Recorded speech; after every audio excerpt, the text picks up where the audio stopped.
ដោយការស9 what បើដោយការស9ហ្នឹងមានតែប្រមាណគាត់បន្ទាប់ពី what ហ្នឹងហើយចន្លោះតែម្ដងហើយចម្លើយទាំង4នេះគេឲ្យមកគឺ A are you writing B do you writing C you write ហើយនឹង D you're writing តែក្នុងចំណោមចម្លើយទាំង4ហ្នឹងចម្លើយដែលត្រឹមត្រូវគឺចម្លើយ A are you writing ដែលវាគឺជា form ប្រយោគសំណួររបស់ present continuous ហើយពេលដែលដាក់វាចូលទៅវាបានទៅជា what are you writing ដែលបានន័យថាតើអ្នកកំពុងសរសេរអ្វីហើយសម្រាប់ចម្លើយផ្សេងទៀតមូលហេតុដែលវាខុសសម្រាប់ចម្លើយ B វាខុសត្រង់ថាគេប្រើកិច្ចសព្ទជំនួយ do ផ្សំជាមួយនឹង writing ដែលជួប ing តែវាខុសលក្ខណៈអវយករ do verb ដែលគូជាមួយនឹងវាគឺ verb ទម្រង់ជា infinitive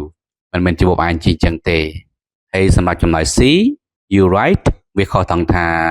វាគឺជាទម្រង់ប្រយោគស្របរបស់ present simple ហើយប្រយោគរបស់យើងមិនជាប្រយោគស្របទេបាទប្រយោគរបស់យើងជាប្រយោគសំណួរជាងវាអត់ត្រូវគ្នាទេហើយសម្រាប់ចម្លើយ D you are writing អាហ្នឹងវាគឺជាទម្រង់ប្រយោគស្របរបស់ present continuous វាអត់ត្រូវទេបាទវាខុសដូច C មិនអញ្ចឹងបាទវាខុសត្រង់ថាប្រយោគរបស់យើងវាត្រូវជាប្រយោគសំណួរដល់ចំណុចដែលគេឲ្យមក D ហ្នឹងវាគឺជាលំដាប់ពាក្យប្រយោគស្របទេបើជាម្ដងទៀតចម្លើយត្រឹមត្រូវរបស់យើងគឺចម្លើយ A are you writing តែវាគឺជាទម្រង់ប្រយោគ present continuous ប្រយោគសំណួរវាត្រូវមួយប្រយោគរបស់យើងហើយប្រយោគរបស់យើងគឺជាប្រយោគសំណួរ